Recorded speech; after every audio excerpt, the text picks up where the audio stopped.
قد أفلح المؤمنون. Akhirnya kita pecah gitu. Kalau lu bisa bersabar sama sesuatu yang nggak ada, ya bukan nggak ada. Kalau bisa bersabar sama sesuatu yang kelihatan buat dunia, kenapa lu nggak bisa bersabar buat sesuatu yang untuk urusan akhirat? Gue sayang sama temen-temen gue, makanya gue bilang gue ajak ayo.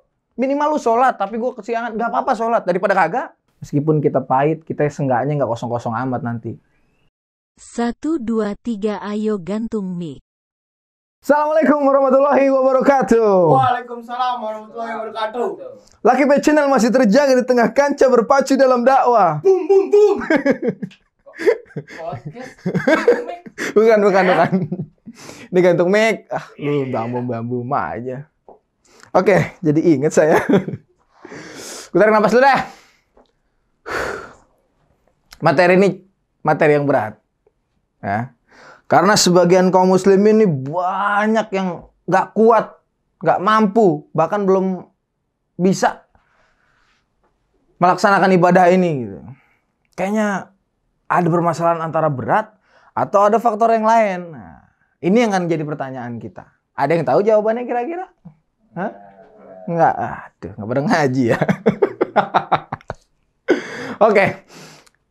Permasalahan atau materi berat ini bernama deng. Sholat. Kenapa gue bilang sholat itu berat? Kita nggak bisa nutup mata. Bisa. Kalau di tengah-tengah kita nih, banyak kaum muslimin yang masih berat banget buat sholat. Yang tadi gue tanya, entah berat, entah ada faktor yang lain. Kalau dulu gue pribadi, gue rasa bukan berat ya. Tapi karena, ya, malas tepatnya sih. Satu, nggak punya tanggung jawab. Yang kedua, nggak ada prioritas. Beban moralnya kayak nggak ada gitu, nggak sholat. Padahal, aduh. Kalau kita boleh analogi sederhana, lu kerja nih di sebuah perusahaan ya, di sebuah kantor, di sebuah pabrik, atau lu driver Gojek ya kan? Gue sebut deh namanya, nggak apa-apa deh. Tadi mention sama Nadim. Lu jam 8 pagi udah masuk nih. Paling maksimal lu datang tuh lu jam 8 kurang 5 tuh. Jam 8 kurang 5 ya paling telat-telat jam 8 teng lah. Itu pun juga nanti ada notes tuh dari atasan lu. Lu telat lu. Iya Pak, maaf Pak. Saya macet. Iya. Macet tuh Jakarta macet lu dah. Berangkat jam 8, berangkat jam setengah 9. Enggak, jam 8 kurang 15. Lu begitu setiap hari, kena tegor. Begitu lagi, SP1. Ya dong. SP1, masih begitu lagi SP2. Masih tambeng SP3. Tambeng lagi. Tahu dong jawabannya dong. Jorokin nama atasan, keluar lu nggak kepake di sini gitu. Nggak kepake. Ya kita terima nggak terima. Mau nggak mau, kita harus nerima gitu loh.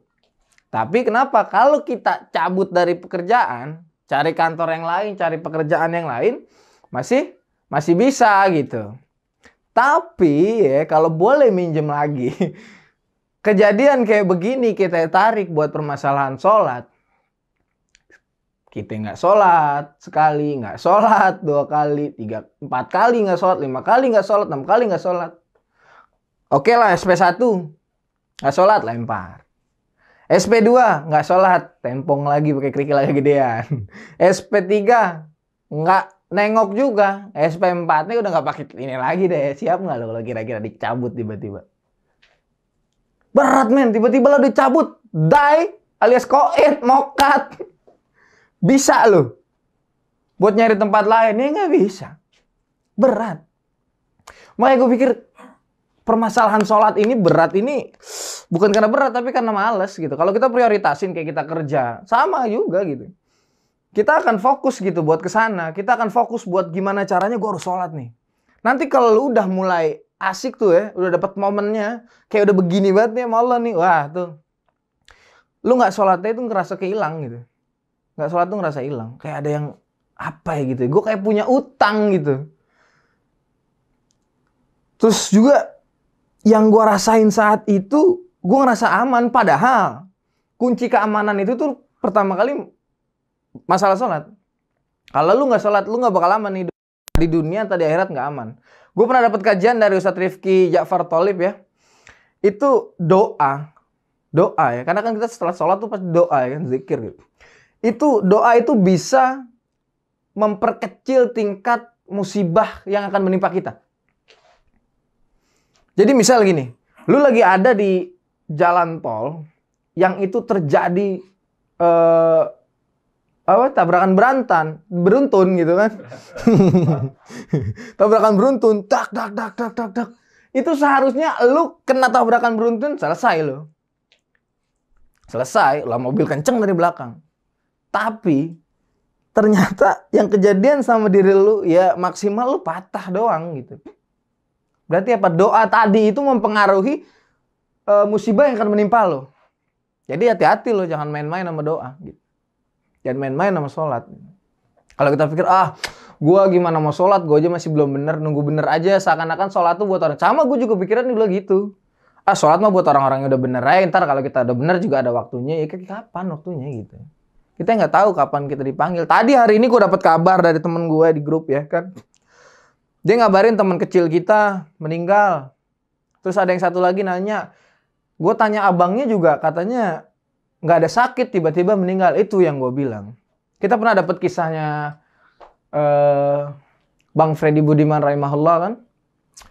Dia itu kan kita tahu lah, nggak usah kita sebutin beliau siapa ya kan. Banyak yang tahu juga. Tapi di akhir hidup beliau itu Masya Allah gitu ya kan. Udah tahu gitu kapan nih tanggal sekian nih gue mau dihukum mati nih ya. Dihukum mati, minta permintaannya dulu apa, sholat dulu 2 rakaat, terus nggak mau ditutup matanya. Ini kata saksi sahihnya nih, A1 nih kan, karena pengurus lapasnya nih. Ibu-ibu, gue lupa namanya kan. Itu waktu ditanya nama Aiman, Aiman Metro TV. Bener Metro TV Kompas TV sih. Cang. Lupa Nah, itu dijelasin gitu. Kalau kita dikasih pelajaran di situ bahwa dia ini kan kita tahu siapa dulunya kan. Kita nggak usah bahas masalah kejahatan, udah nggak ada apa-apanya gitu.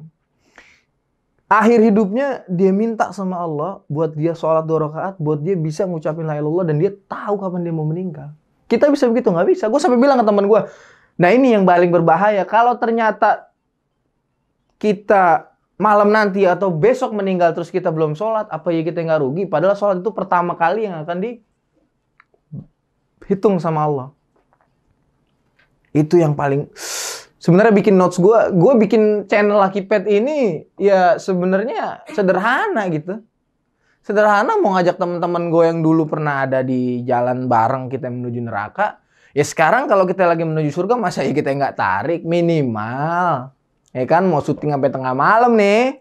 Ya mudah-mudahan besok subuh nggak bablas sih, mudah-mudahan insya Allah. Gue punya bini, bangunin lo bini bangun gitu. Kayak nggak punya bini aja gitu kan. Ya maksud gue bikin ini ya pro kontra pasti ada lah. Pro kontra pasti ada. Sekarang gue udah di posisi di gini kan, udah ada di sini gitu. Berarti gue harus siap dikritik, di follow, atau dibenci gitu. Jadi ini sebenarnya ya bukan apa-apa gitu. Apalagi kalau kita ngelihat yang kontra sama kita ngeritik sambil tiduran gitu kan. Nah itu paling enteng lagi gitu ngelihatnya. Iya lu tahu gue siapa lu kan gitu bahasa kita ya. Kalau iya gue takar lu mah gitu. Jadi itu sama sekali nggak bikin kita, jangan sampai bikin kita down mundur gitu. Pun begitu ketika lu udah mau mulai melangkah, mau sholat, mau berbuat baik, ada orang yang bilang sana sini begini. Kita pernah ada di dunia yang kelam. Kita nggak peduli tuh sama orang-orang mau ngomong apaan. Kita nongkrong sana sini, kita korban sana sini, berantem begini, nggak ada hasilnya sebenarnya, iya. Tapi hubungan itu terjaga sama teman-teman gitu. Mestinya mental kita lebih kuat. Jadi ketika lu udah melangkah, lu mau berbuat baik, jangan sekali-kali lu mundur. Kalau lu lelah berlari, lu jalan. Kalau lu lelah berjalan, lu merangkak. Kalau lu belum merangkak, istirahat dulu, nanti lu lanjutin lagi perjalanan. Tapi jangan sekali-kali lu mundur. Apalagi cuman gara-gara omongan orang gitu. Kalau udah lu mau pengen sholat ya sholat lagi. Giliran ada masalah lu sholat lu. Biasanya begitu tuh anak-anak tuh. Giliran lagi masalah kita terjepit yang gak enak, ingat Allah nih, ya kan? Ya, bisa banget lo, ya Allah, selamatkan gue begitu. Lagi nggak enak nih kondisi, kejepit, wah gimana caranya nih? Ya berdoa lah. Ya Allah, kalau saya selamat dari sini, saya nggak bakal begini lagi ya Allah. Dan itu fitrahnya manusia. Gue berani jamin, lo nih yang lagi nonton nih, kalau lo lagi ketakutan, ya kan, ada gempa bumi nih, nggak mungkin lo bilang NKRI harga mati, nggak mungkin. Nggak mungkin. Berani jamin gue nggak mungkin. Ya Allah, lu lagi turbulensi pesawat. Nggak mungkin lu teriak Pancasila harga mati. Nggak mungkin. Nggak mungkin. Gue orang Indonesia kagak mungkin. Gue orang Amerika nggak mungkin. Prayer to God. Pasti lu berdoa sama Tuhan. Lu berdoa sama Allah gitu. Seateis-ateisnya ateis ya kan. Kalau udah kejepit. Dia begini berdoa, misal dia begini, apa dia begini ya kan? Dia begini. Itu mau ngapain dia begini? Pasti dia berdoa sama sesuatu. Berdoa sama sesuatu, nggak mungkin. Karena fitrahnya manusia, kita nih, lo, gue, semuanya yang nonton, Allah ini udah tarik kita buat persaksian. Surat apa tadi itu, Sat? Alastu bi rabbikum qalu bala syahidna. Al-A'raf tuh kata Ustaz. Itu kita udah, Allah bilang, kalian bersaksi bahwa saya adalah Rabb kalian. Iya, kita bilang itu. Makanya ketika kita kejepit yang gak enak nih, posisi gak enak nih ya kan. Lu pasti akan ingat sama Allah. Dan kalau ingat sama Allah, ya, momen lu mau ngobrol, itu ada dua. Lu sholat, dan lu baca Quran. Nah, pertanyaannya, kalau lu gak sholat berapa dalam sehari, sehari kan sholat nih 5 kali. Kita bahas yang wajib aja dulu. Yang wajib kagak gimana yang sunnah ya kan. Kita bahas yang wajib aja dulu. 5 kali sholat dalam sehari. Sholat 5 waktu nih. Nah kalau lu nggak sholat 5 waktu sekali, masih ada 4 kali lu diskusi sama Allah nih. Ada momen-momen itu. Lu bisa baca Quran, ada momen lagi diskusi sama Allah. Tapi kalau 5-5-nya lu nggak sholat, lu nggak baca Quran juga, lu mau diskusi sama Allah dari mana? Lewat apaan? Nunggu lu kejepit dulu, ya. Nunggu lu lagi dalam kondisi bingung mau kemana. Jadi selama lu lagi punya waktu, paksa dia sholat deh. Gue punya teman, dulu gue mikir gitu, udahlah, sholat utara yang benar. Tapi ternyata teman gue bandel sama dulu kita. Bandel, tapi sebandel-bandelnya dia, gue lihat dia sholat. Lu bayangin, Bong, dia habis ngebaks, dia sholat, Bong. Lah, gue tanya, lu habis ngebaks lu sholat. Dia cuma bilang apaan? Lah, emang lu yang nilai sholat gue? Yang penting gue udah nunaikan kewajiban gue itu. Itu yang mestinya mau poin pentingnya. Segiting-gitingnya dia sholat, lo bayangin. Gue bilang, gila lu dia sholat. Itu mana si Fulan? Oh no, lagi sholat. Gue berdoa semoga dia nanti pulang dari suatu tempat dia bisa lebih baik ya kan, insya Allah bisa berjuang juga buat Islam.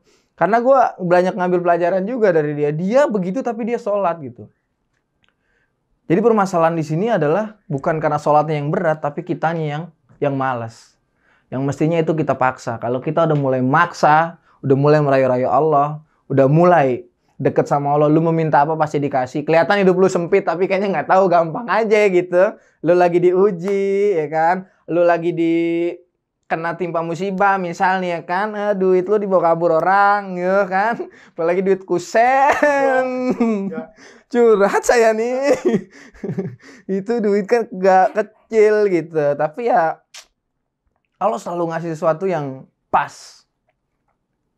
Gak pernah lo keliru, bener. Kenapa Allah uji kita di saat kita lagi sempit?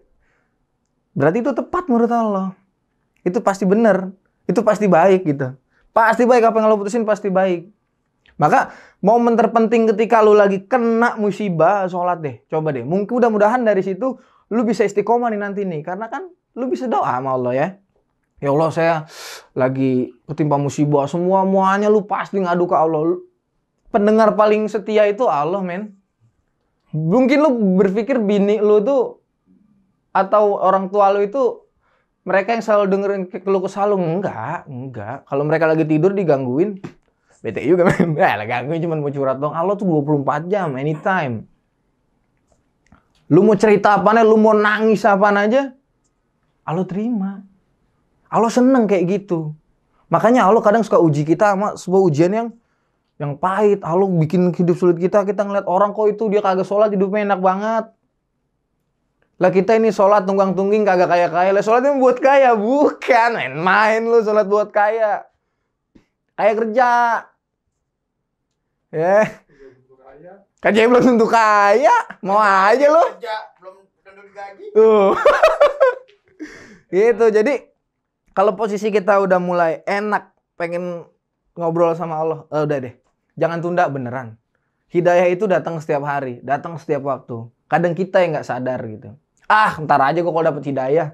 Hidayah itu udah nyamperin lu nih, didatengin temen lu, bro, sholat yuk. Udah sholat belum? Itu sebenarnya hidayah itu udah datang ke lu tuh, bukan udah mau, udah datang. Lah, ada berapa orang dalam sehari yang ketemu lu ngajak lu sholat? Kalau urusan bisnis sudah biasa. Kita semua punya urusan dapur. Kita semua punya ujian. Tapi kadang kita yang nggak bisa mengkondisikan ujian kita itu yang akhirnya kita nyebar ke semuanya. Yang mestinya kita fokus pada satu hal, akhirnya kita pecah. Gitu. Kalau lu bisa bersabar sama sesuatu yang nggak ada. Ya bukan nggak ada. Kalau bisa bersabar sama sesuatu yang kelihatan buat dunia, kenapa lu nggak bisa bersabar buat sesuatu yang untuk urusan akhirat? Kalau lu bisa full time, kalau lu bisa all out buat urusan dunia lu dulu, buat kebandelan dan kenakalan lu dulu, kenapa kita berat buat all out? Ketika kita berjuang di jalan Allah, ketika kita tahu meskipun kita pahit, kita seenggaknya nggak kosong-kosong amat nanti. Ingat teman-teman, perihal pertama yang dibahas sama Allah nanti di akhirat masalah sholat. Jadi sekaya apapun lo, Lamborghini lo berderet, Ferrari lo berderet, nggak sholat, sampah semua lo. Kok gue jadi marah? Enggak. Itu sampah, mau ngapain itu jadi lo dikubur 2 kali 1. Masuk tuh Lamborghini, nggak usah Lamborghini, berlian lo aja nggak masuk nih. Nggak masuk ini, nggak masuk.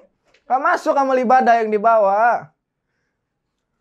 Gue sayang sama temen-temen gue, makanya gue bilang gue ajak ayo. Minimal lu sholat, tapi gue kesiangan. Gak apa-apa sholat, daripada kagak. Sholat nih misal, udah di kesiangan jam 7, setengah 8. Lah, sholat. Doa amat. Yang penting tugas lu selesai. Kewajiban lu selesai. Karena apa? Allah nyiptain kita itu bukan buat kerja doang. Itu mah bukan prioritas. Yang prioritas itu wa ma khalaqtul jinna wal ins illa liya'budun. Tidaklah Allah ciptakan jin dan manusia melainkan untuk beribadah kepadaku. Itu surat Az-Zariyat ayat 56 kalau nggak salah. Benar ya? Berarti yang prioritas pertama itu buat beribadah kepada Allah. Dan yang beribadah pertama yang Allah catat itu masalah sholat. Ya. Pesan terakhir gue dari Babatile rahimahullah. Mandra, manyun aja muka lu. Sholat lu biar dulu agak belangsak. Gue Fet, assalamualaikum warahmatullahi wabarakatuh. Waalaikumsalam warahmatullahi wabarakatuh. Lucky Pat Channel. Apa nama channelnya? Lucky Pet Channel, Ustaz. Masya Allah, ajib. Lucky Pet.